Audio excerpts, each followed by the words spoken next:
Ассаламағалейкум, назарларыңызда Toyota Camry 35. Бұл мәшинеде бұзылуға уақыт жоқ. Бұл көлік тоқтайым дегенше әлемді екі шарлап шығуға болатын шығар. Ендеше бүгінгі шығарылым дәл осы жаны сірі көлікке арналады. Бізбен бірге болыңыздар.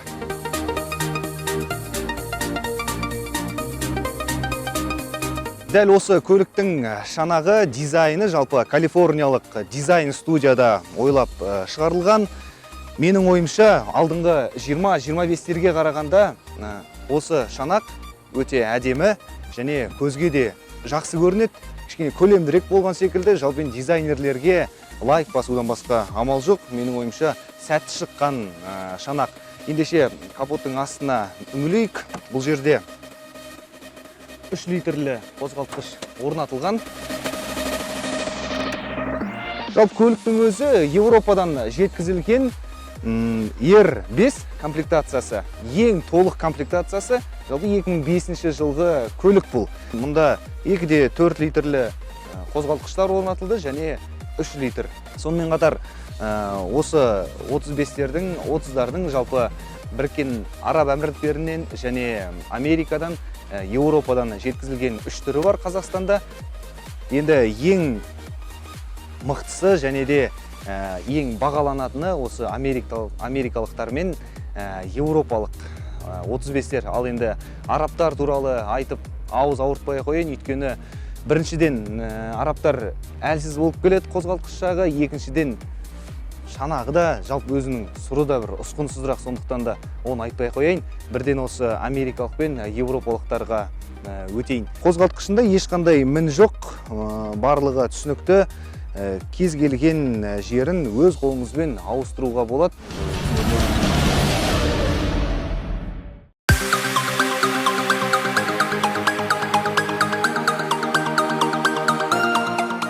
Салонына келетін болсақ, бұл жерде барлығы түсінікті. Панельде тек маған ұнамайтыны, тек осы қораптың маңайы ғана. Мен неге олай жасағандығын бөлініп тұрады. Осы көлікті айдағанда ыңғайлы, менің ойымша. Енді артына өтейік.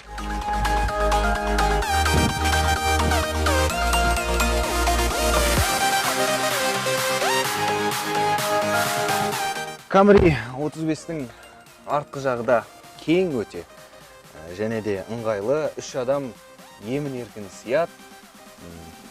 Егер 2 адам отырсаңыздар, шынтақтап қойып, әңгіме соқсаңыздар болады.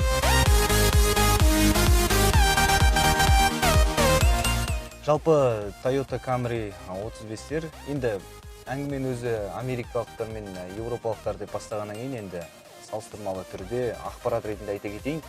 Еуропалықтар комплектациясы R2 мен R5-тің аралығында болады, ал америкалықтарда енді ELE-ден басталады, XLE-ге дейін барады. Қозғалтқыштары 2,4, 3. Енді бұл жерде айырмашылығына келетін болсақ, еуропалықтар қалада ауырлау болады. Бірақ трассада өз-өзін жақсы ұстайды. Ал америкалықтар өте жұмсақ келеді екен жүрісі. Қаланың ішінде керемет ары-бері қозғалу, жалпы жылпоз болады. Ал алыс жолда енді егер бетонка емес, жаман трассада жүретін болсаңыздар, онда мәшіне қаңғалақтап секіріп кететін болады. Енді салонның ішіне келетін болсақ, өте ыңғайлы. Мәселен, менің бойым 174, бірақ іші өте кең деп айтса болады. Орындығы ыңғайлы және де жүргізушінің алдындағы ақпараттық таблолардың барлығы түсінікті. Негізі кез келген Camry алып қарасаңыз, енді 45-ке дейінгілерді. Бұлар жалпы Camry'ді құрастырушылар жаңадан ешеңге ойлап тауып жатқан жоқ. Барлығы тексерілген, төзімді және де сенімді саймандарды алып салады. Тек шанақ өзгереді. Содан кейін қозғалтқыштары өзгереді. Ал жаңағы аспасы бар, трансмиссиясы бар, қорабы бар, барлығы өзгерусіз қалып жатыр. Енді ол жерде әрине жетіспеген жерлерін толықтырады да сала береді. Сондықтан да бұл көлік біріншіден адамға түсінікті, екіншіден ешқандай проблема туғызбайды.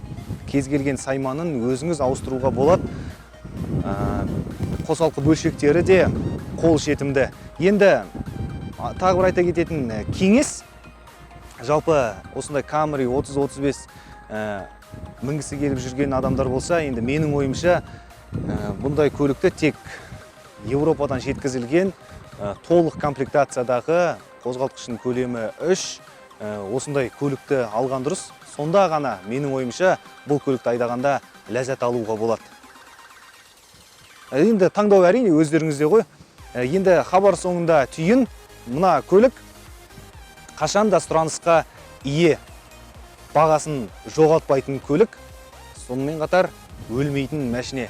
Сондықтан да бүгінгі хабарымыз енді біздің осы жан-сірі көлікке арналды. Бізбен бірге болыңыздар. Әр апта сайын осындай керемет көліктерге шолу жасайтын боламыз. Пікір қалдырыңыздар, арнаға жазылыңыздар. Келесі кездескенше.